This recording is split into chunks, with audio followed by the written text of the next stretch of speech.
오늘 우리에게 주시는 하나님의 말씀은 믿음과 현실 사이에서입니다. 말씀에 큰 은혜 받으시기 바랍니다. 저희 수련회 며칠이죠? 임원단에서 저보고 설교 전에 꼭 광고해달라고 얘기를 하더라고요. 15일부터 17일까지입니다. 저희 회장이 6월 말부터 일정을 공유해달라고 얘기는 하더라고요.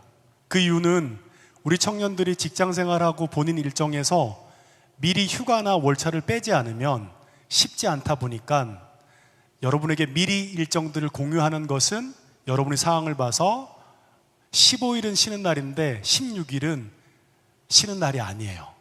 토요일, 목요일은 쉬는 날인데 금요일은 아니거든요. 그래서 여러분 좀 지혜롭게 잘 일정을 조절하셔가지고 이렇게 수련회에 참석해 주시면 좋을 것 같습니다. 근데 여러분 이거 아시나요? 오늘까지 마감이래요. 1차. 아무도 대수롭지 않게 마지막 날 전날 가도 되는데 왜 꼭 마감 전까지 해야 되지? 여러분 그렇게 해주셔야 임원단이 그 인원에 맞게 준비를 하고 구성을 할 수 있거든요. 그러니까 여러분 확실치 않더라도 우선 지원하고 나중에 일정이 있으면 익스큐즈 하면 되니까요. 그렇게 해주시면 좋을 것 같습니다. 제가 교육전도사 때 있었던 일입니다. 처음에 딱 와서 예배를 설교를 하려고 하는데 앞에 여기인 것 같아요. 여기에 웬 등치는 185 정도 되는 친구인데 코로나 전이었던 것 같아요. 검정색 마스크를 끼고 앞에 딱 앉아서 저를 쳐다보는 거예요. 근데 눈이 너무 부리부리한 거예요. 저 친구가 왜 왔지? 보통 예배 드리더라도 아무리 신앙이 좋다 하더라도 앞자리는 안 앉거든요. 근데 이 친구는 제일 앞자리에 앉고 있더라고요. 무슨 일이 있나 보다 라고 생각했는데 그 다음 주에 겨울 수련회를 갔어요. 3박 4일. 근데 이 친구가 거길 따라온 거예요. 기도할 일이 있나? 무슨 일이 있나? 라고 생각은 했죠. 그런데 그 3박 4일의 일정 동안 이 친구가 왜 왔는지 딱 알 수 있겠더라고요. 저녁 기도회 때만 되면 체육관에서 수련회를 했거든요. 캠프 같은 데 갔어요. 근데 한겨울에 체육관 바닥이 아주 냉골이거든요. 근데 이 친구는 다른 친구들은 서서 기도하고 의자에 앉아서 기도하는데 이 친구는 거기 냉골인 바닥에 무릎을 꿇고 엎드려서 기도를 하는데 딱 두 마디 하더라고요. 하나님 살려주세요. 잘못했어요. 하나님 살려주세요. 잘못했어요. 그러면 원래 첫날은 하나님 살려주세요. 잘못했어요가 좀 기도가 바뀌게 되잖아요. 3일 내내 그렇게 기도를 하는 거예요. 근데 엎드려서 추워서 떠는지 두려워서 떠는지 벌벌벌 떨면서 기도를 하고 있는 거예요.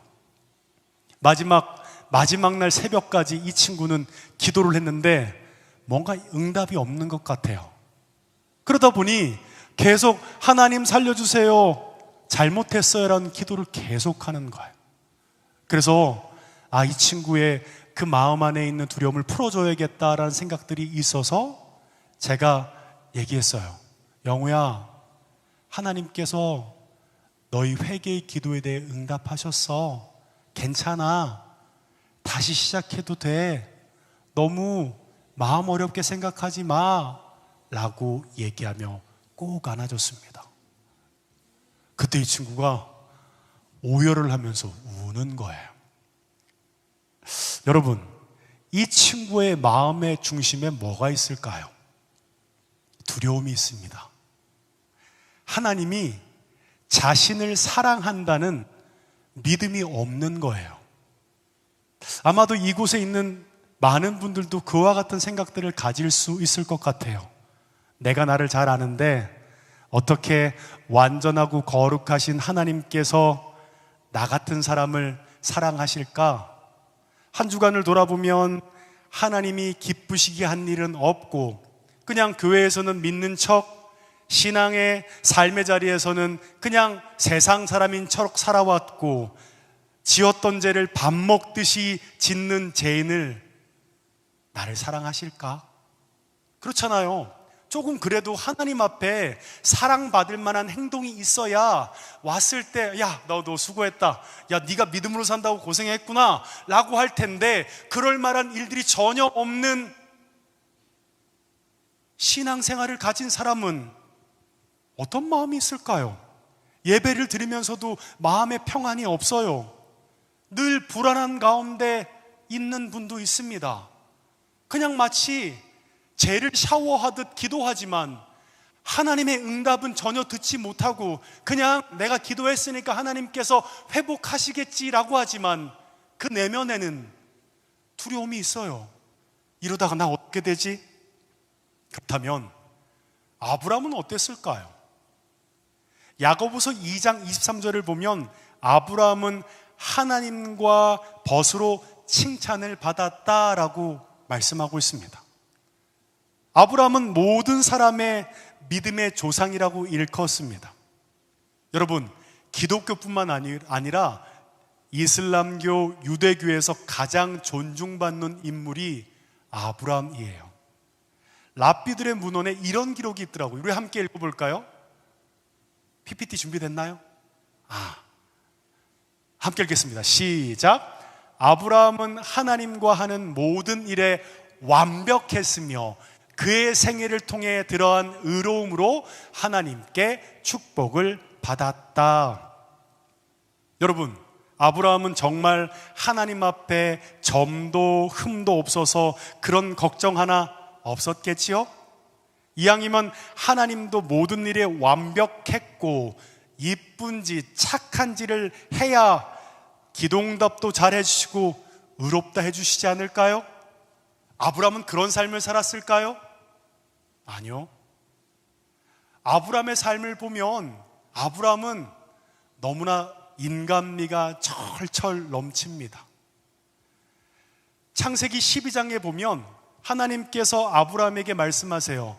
네가 약속의 땅으로 가라. 본토 친척 아비의 집을 떠나. 그래서 갈대아 우르에서 하란을 지나 가나안 땅으로 가게 됩니다. 근데 그 거리가 무려 갈대아 우르에서 하란까지가 960km고요. 하란에서 가나안까지의 거리가 640km입니다. 그러면 도합 1500km죠. 그런데 가나안으로 가는 그 640km의 일정은 사막과 같은 곳을 지나갔습니다. 그래서 도착을 했는데 가나안에 도착하는데 어떤 일이 생긴 줄 아세요? 약속했잖아요. 하나님께서 충만하다고 얘기했잖아요. 너를 창대한다고 얘기했잖아요. 기근이 생긴 거예요. 그래도 하나님이 약속을 했으면 그곳에서 기근을 버텨야 하나님의 뭔가 그 약속 안에 응답이 올 건 아니잖아요.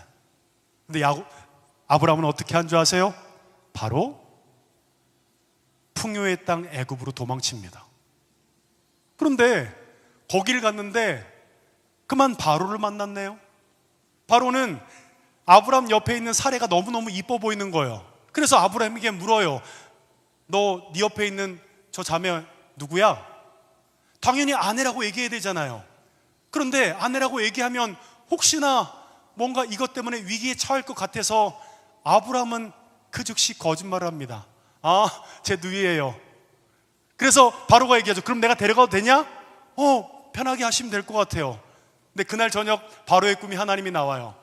너 얘네들 건들지 마.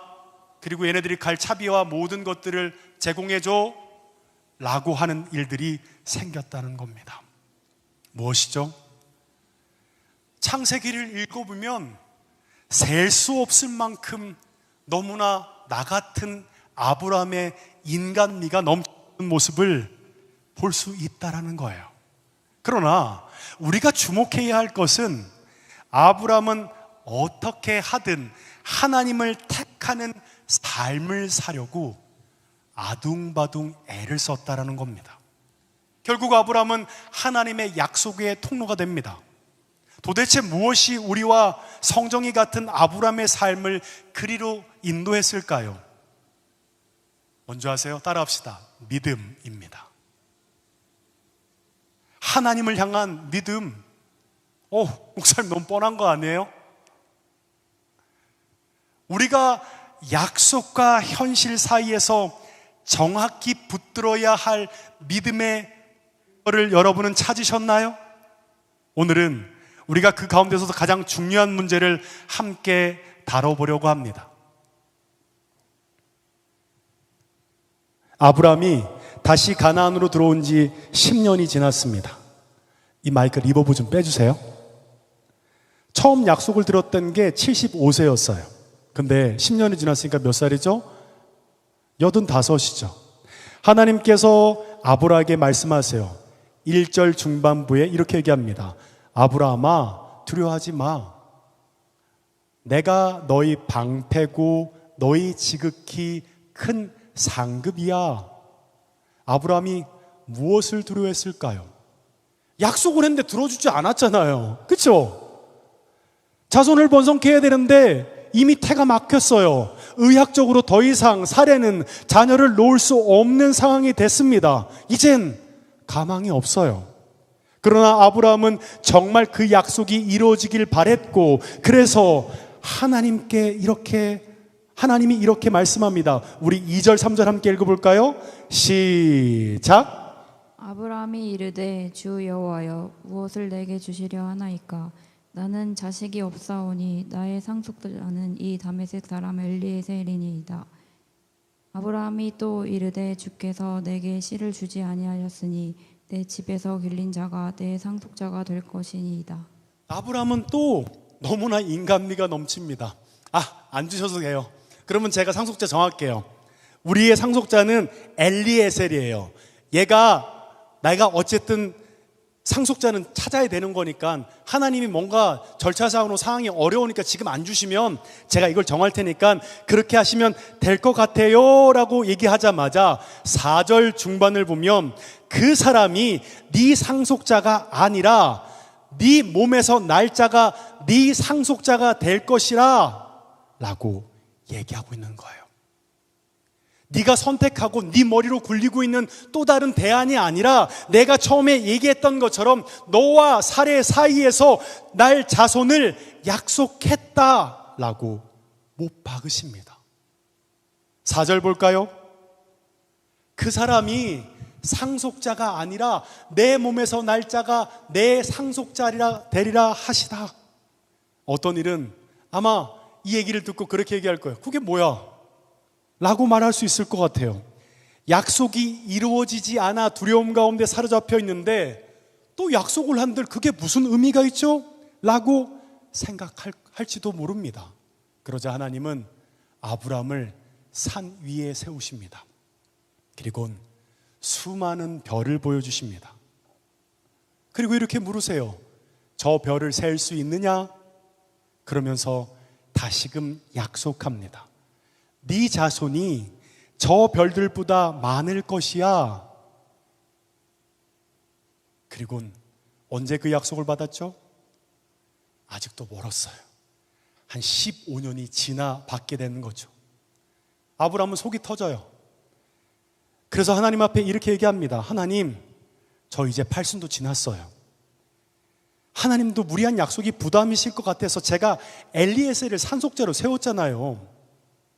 하나님을 이해시켰을까요? 아닙니다. 우리 6절 한번 읽어볼까요? 시작. 아브라함이 여호와를 믿으니 여호와께서 이를 그의 의로 여기시고.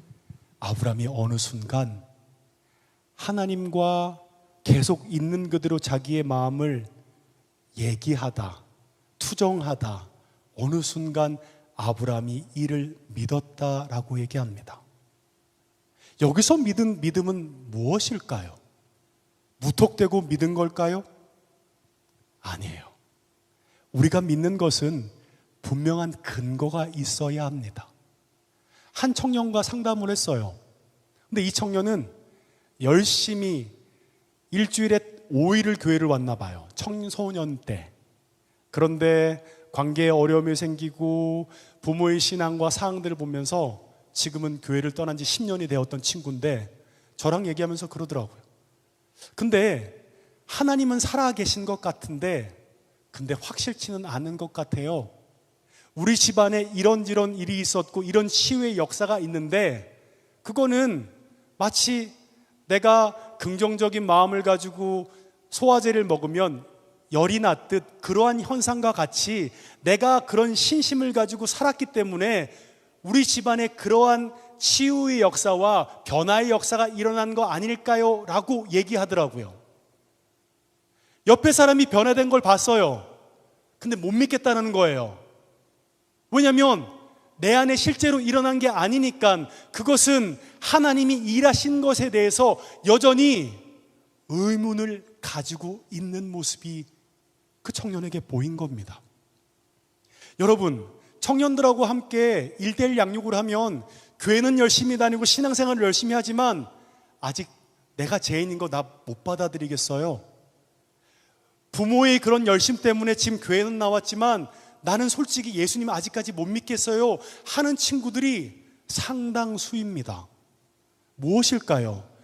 내 삶에 하나님의 인도하심과 예비하심의 역사를 명확하게 경험하지 못한 사람은 지적 질문이나 딴 사람이 경험했고 딴 사람을 통해서 역사하신 하나님을 봤을 때 여전히 의구심이 생길 수밖에 없다라는 거예요. 아브람도 그랬을 거예요. 그러니까 자충우돌한 거죠. 거짓말하고 여기저기 도망치고 왔다 갔다 한 거잖아요. 근데 어느 순간 아브람이 느꼈던 거예요. 내가 잘못했는데 여기서 내가 잘못하면 혼나야 되는데 오히려 바로가 혼난 일들이 생기고 하나님이 약속하신 그 약속의 성취를 위해 나의 어떠함이 아니라 하나님의 이끄심과 인도하심을 통해 그 일들이 일어나는 것을 보기 시작한 거예요. 어느 순간 섬뜩한 거예요. 와, 하나님 정말 살아계시네.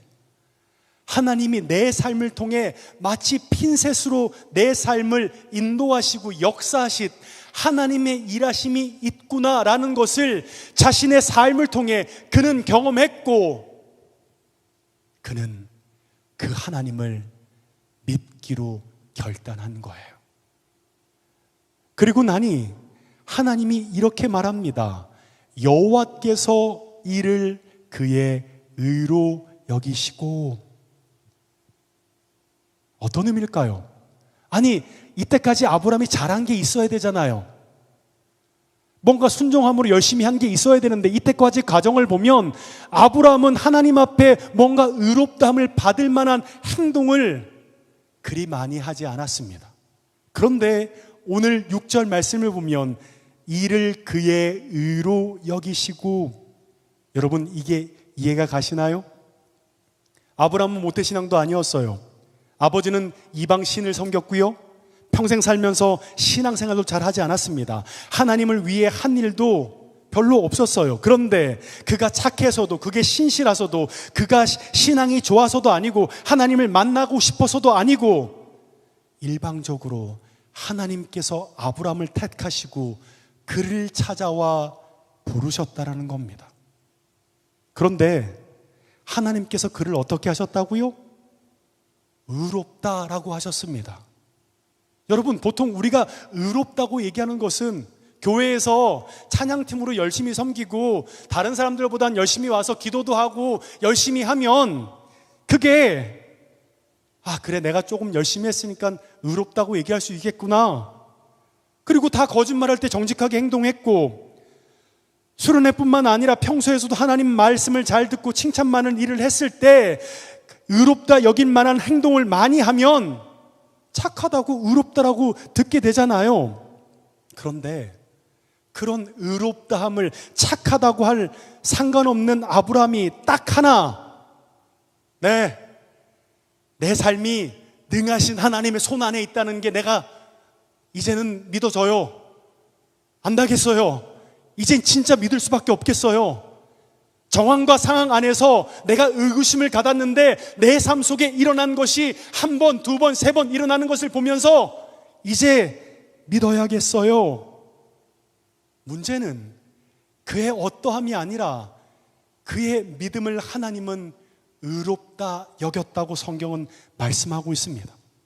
우리가 의로워서 하나님이 받아주신 것이 아니라 우리가 믿음으로 하나님께 받아들여졌기 때문에 우리가 의로워진 것입니다. 이미 의롭다 여김을 받았는데 그럼 무엇으로 할 수 있죠? 어떻게 믿을 수 있죠? 눈으로 봐야 되잖아요. 하나님은 아브라함이 눈으로 볼 수 있도록 그 일들을 그 즉시 행하십니다. 우리 9절 10절 읽어볼까요? 시작. 여호와께서 그에게 이르시되 나를 위하여 3년 된 암소와 3년 된 암염소와 3년 된 순양과 산 비둘기와 집부기둘기 새끼를 가져올지니라. 아브람이 그 모든 것을 가져다가 그 중간을 쪼개고 그 쪼갠 것을 마주 대하여 놓고 그 새는 쪼개지 아니하였으며. 하나님께서 믿지 못한 아브람을 시켜서 이렇게 얘기합니다. 3년 된 짐승을 반으로 쪼개라고 하십니다. 여러분, 이것은 고대 근동 지방에 계약을 맺는 모습입니다. 아마도 아브람은 알았을 거예요. 그래, 이제 계약하자는 거구나. 당시 두 나라가 계약을 맺으면 짐승을 쪼개야 했습니다. 그리고 사인은 어떻게 했는지 아세요? 그 사인은 그 쪼개진 그 사이를 지나가는 게 사인이에요. 그럼 보통 누가 지나가죠? 약한 나라, 힘이 없는 자들이 계약을 맺으면서 내가 실수하면 내가 찢어 죽임을 면하지 않으리라 라고 하는 마음으로 그 일들을 하게 되는 거예요. 힘이 약한 나라의 왕이 그와 같은 것을 하는 충석을 맹세한 비굴한 계약이지요. 그런데 한 나라도 아니에요. 이때까지 자충우돌 지 마음대로 살았던 아브라함이에요. 그러니까 아브라함이 못 믿겠다고 하니까 하나님께서 짐승을 쪼개라고 하세요. 그러면 여길 누가 지나가야 하죠? 당연히 아브라함이 지나가야겠죠. 하나님은 해도 안 해도 그만 아닌가요? 그런데 누가 지나갔죠? 17절 읽어보겠습니다. 시작. 해가 져서 어두울 때에 연기나는 화로가 보이며 타는 횃불이 쪼갠 고기 사이로 지나더라. 누가 지나갔을까요? 아브라함은 지나가지 않았습니다. 그런데 횃불이 쪼갠 고개 사이로 지나더라 라고 얘기하고 있습니다. 횃불은 하나님을 상징합니다. 그 쪼갠 고기 사이로 하나님이 지나가셨어요. 어떤 의미인지 아세요? 아브라함아, 내가 이 약속을 못 지키면 갈기갈기 찢겨진 짐승처럼 되는 한이 있더라도 반드시 약속을 지킬 거야 라는 의미의 모습입니다. 아브라함은 지나가지 않고 하나님만 지나갔어요. 이것은 무엇을 얘기하고 있죠? 아브라함이 어길 때에는 하나님이 책임진다는 것을 말하고 있습니다. 혹 아브라함이 하나님을 끝까지 신실하게 섬기지 못하고 혹 배반한다 할지라도 하나님 자신이 쪼개어질 거라는 언약의 약속입니다. 세상의 모든 것은 다 변해도 변하지 않는 것이 있는데 그게 뭔지 아세요? 하나님의 약속입니다. 그 약속이 이루어지기 전까지는 결코 없어지지 않습니다. 그런데 놀라운 것은 하나님 자신이 약속의 증표가 되셨다라는 거예요. 하나님이 목숨을 걸고 아브라함과 맺은 이 언약을 반드시 지키겠다는 것을 보여주신 거예요. 그러면 아마 청년들이 이와 같은 생각을 할지도 몰라요. 약속이 뭔데요? 아브라함은 창세기 12장 1절에 얘기한 거잖아요. 요셉은 꿈으로 보여준 거잖아요. 나는 그 약속을 모르겠어요. 근데 그 약속의 성취와 내 삶을 향한 하나님의 인도하심이 뭐예요? 라고 얘기할지도 모릅니다. 그 약속은 뭔지 아세요? 내 삶이 능하신 하나님의 손 안에 있다는 것을 믿는 것입니다. 우리의 삶의 주권이 누구에게 있죠? 여러분 회사의 사장에게 있습니까? 하나님께 있습니까? 누구에게 있죠?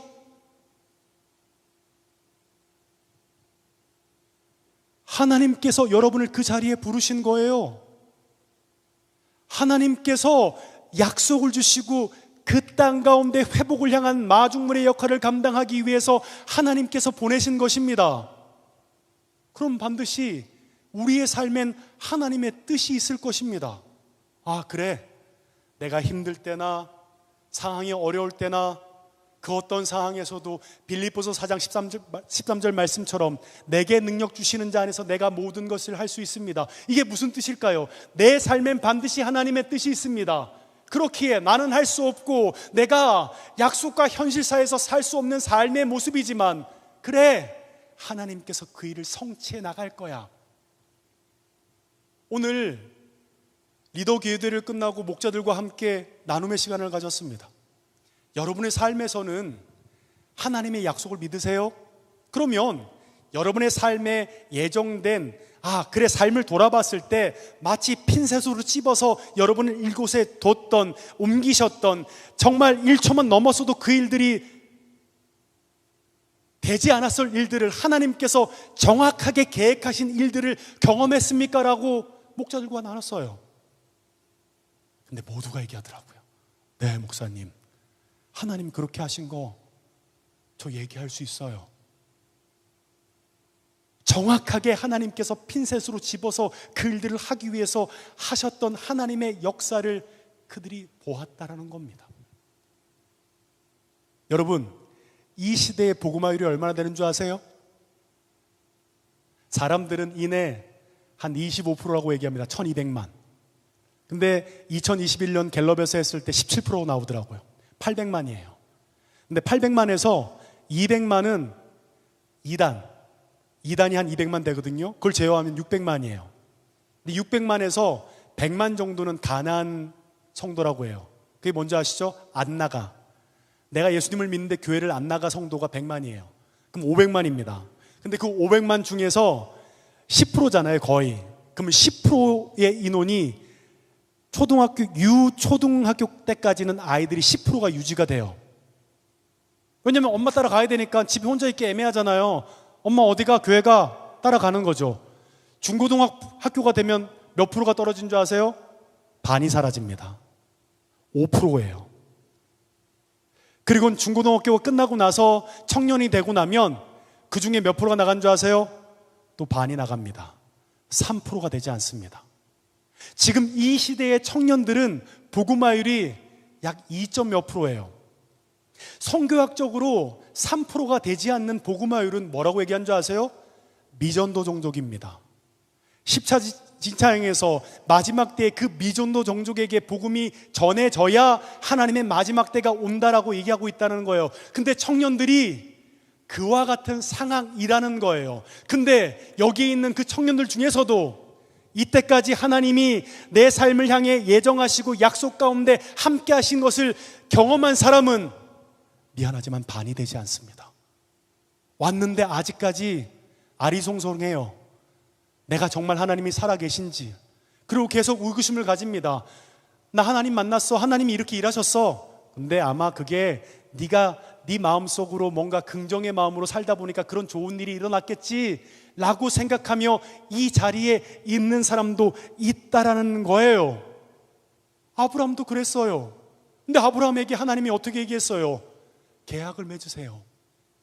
3년 된 짐승을 쪼개어 그 가운데에 약하고 그리고 무언가 필요한 사람이 그 길을 지나가야 하는데 횃불이 그 가운데를 지납니다. 무엇을 얘기하고 있죠? 아브람, 네가 잘못하면 내가 다 책임질게. 아브람, 네가 다 실수하면 내가 네 삶을 인도할 거야. 네 삶을 그와 같이 만들어낼 거야 라고 말씀하고 있다라는 겁니다. 아직까지 믿어지지 않으시나요? 그래도 목사님, 삶은 우연이라는 게 있어요. 설마 아브라함처럼 이렇게 딱딱 떨어지듯 하나님의 필연 가운데 우리의 삶이 반드시 있을까요? 우연이라고 생각하는 사람은 기도하지 않고요, 필연이라고 생각하는 사람은 기도할 수밖에 없습니다. 보통 여러분 사주 볼 때, 죄송해요, 사주 본 사람 있을 거예요. 여기 안에도 사주 보는데 거기에 있는 신점을 보는 사람들이 잘 맞춰. 근데 처음에 갔는데 이런 일이 있는데 이렇게 될 것 같아요. 한 번 정도 우연이겠지. 근데 2번, 3번, 4번이 되는 순간 사람은 어떻게 되는 줄 아세요? 그것이 필연이 되고 그 사람이 얘기했던 그 말에 매이게 됩니다. 그러면 그 일들을 하고 나서 사람들은 어떻게 할까요? 만약 그것이 부정한 거면 그것을 풀기 위해서 아둥바둥 하겠죠? 그것이 좋은 일이라면 그 사주와 그 일어나는 세상의 운명 가운데 나의 결을 맞추기 위해서 부단히 애를 쓰게 됩니다. 하나님도 그와 같은 약속 가운데 우리의 삶이 예정돼 있어요. 그런데 내가 실수했는데 그 일이 열려, 내가 뭔가 잘못했는데 내가 잘못에 대해서 혼나야 되는데 잘못하지 않은 그 상대방이 혼나고 나는 그 일들에 대해서 열려지는 일들이 생기는 거예요. 그럼 어떤 일이 생길까요? 우리 가운데 두렵고 떨림으로 하나님 앞에 서게 된다는 거예요. 물론 하나님이 나를 사랑하시고 나의 선한 길로 인도하시는 건 알게 되지만 그 하나님을 깨어 바라보는 삶을 살아가게 된다는 것입니다. 무엇이죠? 우리의 삶에 우연은 없다라는 거예요. 세계사는 예수 그리스도로 관통되어져 있습니다. 그리고 그 세계사는 지금 무언가 힘을 가진 그 나라들이 그 모든 세계사를 지배하고 나아가는 것이 아니라 하나님의 주권 안에 이 모든 것을 예비하시고 함께 하시는 것을 믿어야 한다는 거예요. 믿음이 좋은 한 집사님과 상담을 했어요. 근데 그 약속에 대해서 얘기하니까 저한테 목사님 그 약속이 도대체 뭐예요? 아브라함은 그렇게 말씀으로 정확하게 줬는데 저는 약속을 안 줬잖아요. 그러니까 내가 세상에서 살아가는 것은 아브라함보다는 내가 좀 뒤처지게 살아가는 게 맞고 세상 가운데서는 때로는 그렇게 살 수 있는 거잖아 라고 얘기하더라고요. 근데 그분은 정말 열심히 신앙생활을 하고 매일매일 말씀을 보고 세상 가운데 나아갑니다. 근데 회사만 가면 자기도 모르게 두렵고 떨린대요. 처음에는 그래 하나님이 약속한 땅이니까 내가 열심히 살아봐야지 생각하면서 뚫어보자 생각은 했는데 어느 순간 내가 이곳에서 하나님의 주권 안에 살고 있는 것이 아니라는 것을 그 회사에 있는 상무가 알게 하게 하는 거예요. 맨날 보면 얘기하는 거예요. 자신은 부장에 승진을 해야 되는데 어느 순간 와서 이 프로젝트 잘했어? 어떻게 했어? 이거 이렇게 해야 돼? 내가 언제까지 볼 테니까 제대로 준비해야 돼? 근데 처음엔 얘기했죠. 하나님이 나를 인도하시는 거니까 내가 이 상무보다는 하나님을 믿으며 살아가야지. 근데 한 사람이 상무 말 안 듣고 뭔가 일에 대해서 조금 부실하게 하고 나니까 지방으로 쫓겨난 거예요. 그때부터 어느 순간 내 삶의 주권이 하나님께 있는 게 아니라 상무한테 있는 거구나. 근데 그리고 나서 또 한 여사원이 갑자기 다른 지점으로 발령되는 것을 보게 된 거예요. 교회에서는 그렇게 열심히 기도했어요. 매일매일 성경 보고 묵상하고 하나님이 주신 약속을 붙들고 살아가는데 회사만 가면 자리에 앉아있기만 하면 떨리는 거예요. 진짜 내 주권이 하나님께 있는 게 맞아? 나 도대체 못 믿겠어. 회사에서는 내 삶의 모든 내 안위를 주장하는 것은 상무, 사장, 내 위에 있는 나의 인사고과를 주장하는 저 사람에게 있다는 것이 그 집사님의 고백이었던 거예요. 그리고 나니까 하나님의 약속은 있는데 현실 속에서는 그런 담대함은 찾아볼 수 없고 오히려 눈치 보고 사람들 앞에 어떻게 내가 아니하면 나아갈 것에 하고 있는 그 모습이 보여지게 된 것입니다. 무엇일까요? 믿음은 한순간 스팟같이 내가 믿었어, 내가 됐어 라고 해서 되는 게 아니라는 거예요. 매 순간 두려움이 찾아오고 내 주권이 하나님이 아닌 세상이라고 생각할 때 치열하게 하나님을 붙들며 살아가는 것이 아니면 어떻게 되는 줄 아세요? 교회에서는 믿음으로 고백해요. 그리고 회사 가서는 어느 순간 딱 전환됩니다. 여기선 안 돼. 여기선 그냥 여기에 이 규율 안에 그 주권자 사장과 상무 안에 사는 것이 맞아. 맞잖아요. 믿음의 선배가 단 한 사람도 믿음으로 그렇게 살아갔다고 해서 고백한 사람 별로 못 들었잖아요. 다 타협했잖아요. 그러니까 우리의 마음속에서는 이미 안 된다라는 생각들이 우리 가운데 있을지도 모릅니다. 그럼 누가 해야 될까요? 내가 해야 돼요. 내가 해보고 그 일이 하나님의 주권 안에 그 일이 일어난다는 것을 내가 실제적으로 경험하며 나아갈 때, 아, 이게 되는 거구나, 이렇게 살 수도 있는 거구나, 한번 하나님 붙들어 보자. 그래, 이 땅에서 하나님 나라의 백성으로 살아가 보자. 내가 그 약속의 도구로 살아가 보자. 어떻게 해요? 치열하게 하나님 앞에 엎드려야 합니다. 아니면 어느 순간 돌아설지도 모를 우리네 삶이기 때문입니다. 저와 여러분은 어떻습니까? 아브라함은 너무나 인간미가 넘칩니다. 하지만 아브라함의 삶 속에서 아브라함은 딱 하나를 깨달았어요. 와, 진짜 하나님 있네. 내가 이렇게 행동해도 하나님이 뭔가 하실 것은 이루시네. 와, 대박. 하나님 진짜 있다고 난 믿을 거야 라고 했을 때 하나님은 그 아브라함에게 이렇게 말합니다. 그것을 그의 의로 여기셔서.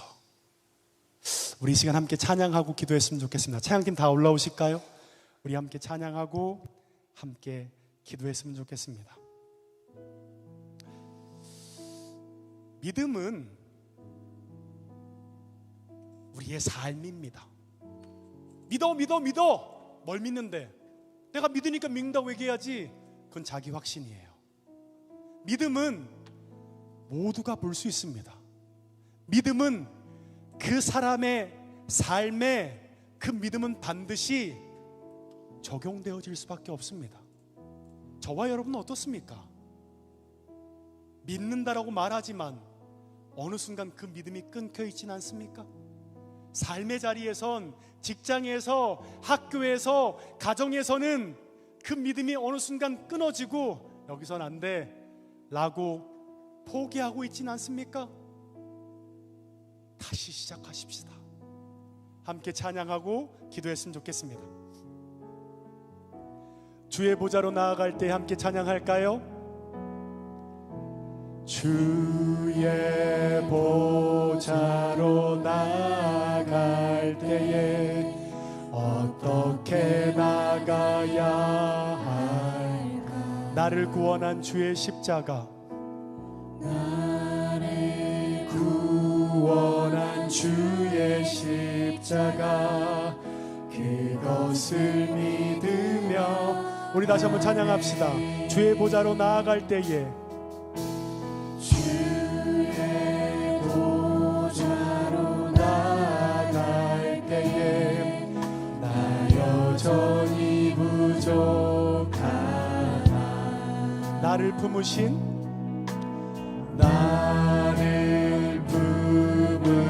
주의 그 사랑, 그것을 믿으며 가네. 자격 없는 내 힘이 아닌,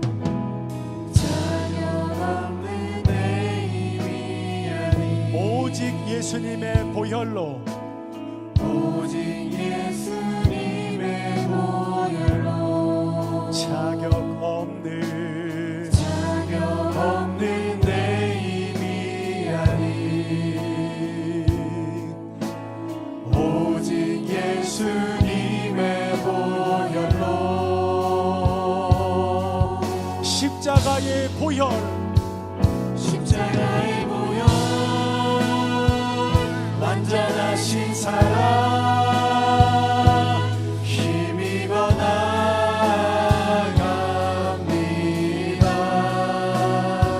십자가의 보혈, 완전하신 사랑 힘입어 예배한 십자가의 보혈, 십자가의 보혈, 완전하신 사랑 힘입어 나갑니다.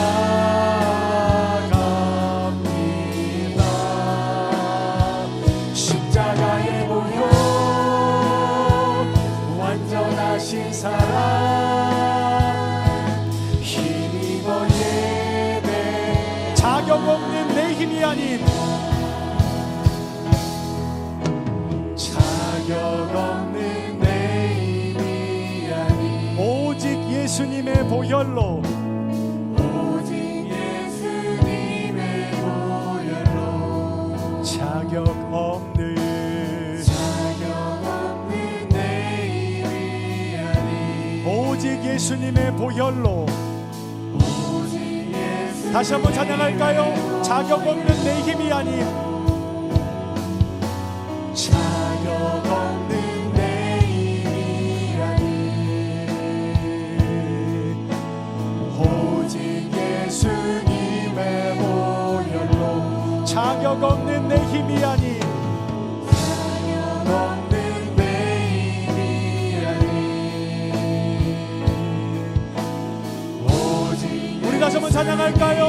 자격 없는 내 힘이 아닌 자격 없는 내 힘이 아닌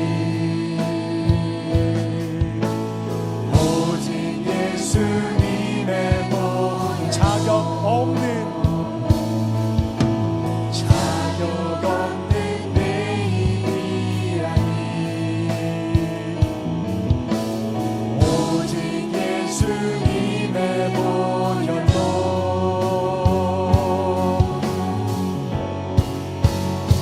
십자가의 보혈 완전하신 사랑 힘입어 나갑니다 십자가의 보혈 완전하신 사랑 힘입어 예배 십자가의 보혈 십자가의 보혈 완전하신 사랑 힘입어 나갑니다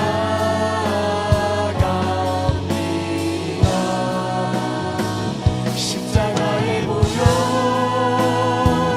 완전하신 사랑 힘입어 예배합니다 십자가의 보혈 완전하신 사랑 힘입어 나갑니다 십자가의 보혈 완전하신 사랑 힘입어 예배합니다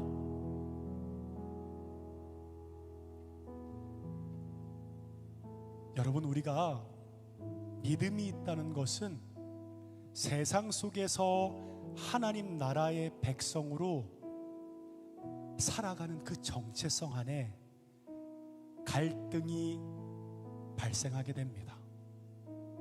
모두가 더 관행적으로 그렇게 하지만 난 이렇게 살아야 할까? 내가 이 상황에서 이렇게 살아가는 것은 아닌 것 같은데 아마도 우리가 뜨겁게 예배하고 주님의 은혜 안에 있었을 땐 그와 같은 갈등이 우리 가운데 있었을지도 모릅니다. 하지만 어느 순간 믿음과 현실이 나누어진 삶을 살고 있진 않습니까? 여러분, 약속과 현실은 하나여야만 합니다.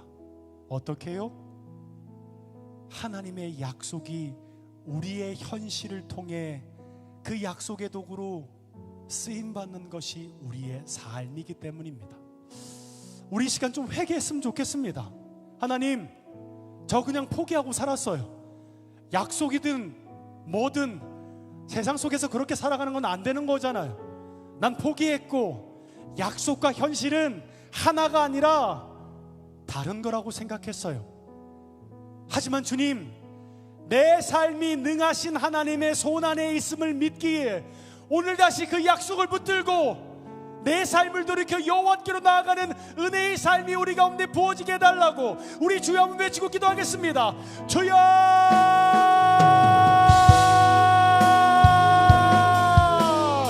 하나님!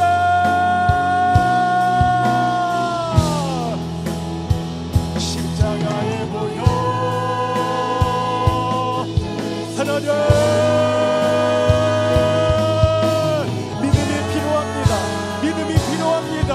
우연이 없는 하나님의 필연 안에, 하나님의 주권 안에 우리의 삶이 있음을 고백하기에 하나님 우리의 삶에 주님 앞에 돌이켜 나아가는 은혜의 삶이 되도록 하나님 역사해 주시옵시고 은혜를 더하여 주시옵소서. 하늘의 문을 여소서, 하늘의 문을 여소서. 내가 나서는 예수를 명하노니 현실 가운데 내어진 견고한 길은 움직임을 받고 떠나갈지어다. 하나님 이 시간 우리 가운데 온전한 돌이킴과 하나님 앞에 나오는 은혜의 삶이 되도록 역사하여 주시옵소서. 주여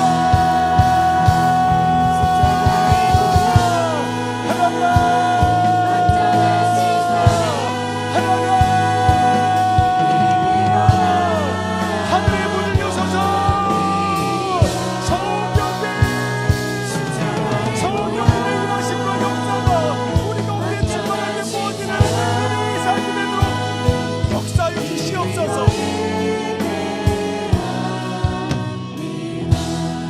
그렇다면 하나님의 약속은 뭐죠? 아브라함과 같이 창세기 12장 1절 말씀을 통해 하나님께서 내게 나타나셔서 네가 충만하게 되고 다스리게 될 것이다 라고 하는 것이 약속일까요? 아니요. 우리의 삶에 하나님의 주권을 인정하는 것입니다. 내 삶은 자기 의지로 자충우들 되지만 하나님의 주권 안에 우리의 삶이 있다는 것을 믿는 것입니다. 그렇다면 그 약속을 붙들어야 해요. 그래, 내 삶은 우연이 없지. 하나님의 약속 안에 내가 연약해도 하나님이 끌어가시는 하나님의 이끄심과 일하심의 역사가 나한테 있지. 그렇다면 어떻게 되죠? 깨어 있어야 합니다. 깨어 하나님 앞에 나아가야 합니다.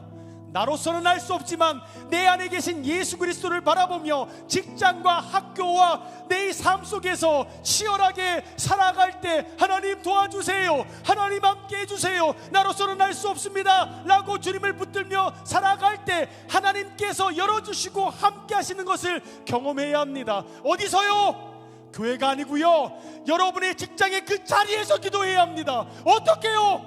하나님, 내가 여기서 내가 믿음으로 그 약속의 도구로 쓰임받길 원합니다. 이 시간 주여 한번 외치고 기도하겠습니다. 주여!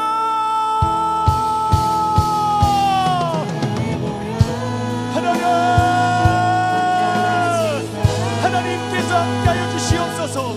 이 청년들의 마음 가운데 아버지, 진짜 하나님이 살아있구나, 하나님이 진짜 역사하구나, 내 삶을 향한 우연히 없는 하나님의 지연이 우리의 삶을 하나님께서 역사하심을 하나님, 이 청년들 마음 가운데 하나님 부어주시옵소서.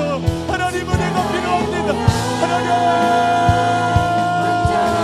은혜가 없이는 그 어떤 것도 할 수 없는 우리의 삶임을 고백합니다. 은혜가 없으면 그 어떤 것도 할 수 없는 우리의 삶임을 고백합니다.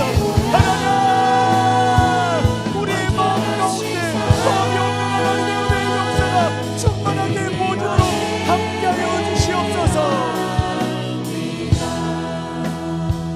십자가에 보여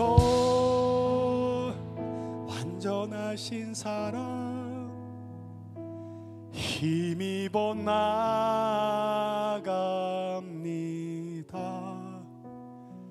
십자가에 보여 완전하신 사랑, 힘입어 예배합니다. 그렇습니다. 주님, 내 믿음이 흔들릴 때, 세상 속에서 갈등할 때, 하나님 정말 살아계시죠? 하나님, 내 삶이 하나님의 약속 안에 있는 거 진짜 맞죠? 수많은 어려움과 고통 가운데서도 하나님이 예비하심과 약속을 믿음으로 주 앞에 나아갈 때, 그래, 내 삶은 능하신 하나님의 손 안에 있구나. 그래, 내가 그 주님을 믿어야지. 우리가 믿음으로 주 앞에 나아갈 때 그것을 의로 여기시고 하나님께서 역사하시는 것입니다. 그렇습니다. 주님, 이때까지 포기했었습니다. 어쩔 수 없잖아요. 세상 속에서 어떻게 살 수 있죠? 하지만 주님, 오늘 이 말씀을 통해 다시금 이 청년들이 일어나게 하여 주시옵소서. 그리고 그들의 삶을 통해 하나님의 역사가 일어남을 고백하고 살아내게 하여 주시옵소서. 감사합니다. 사랑하는 예수님의 이름으로 기도하옵나이다. 아멘.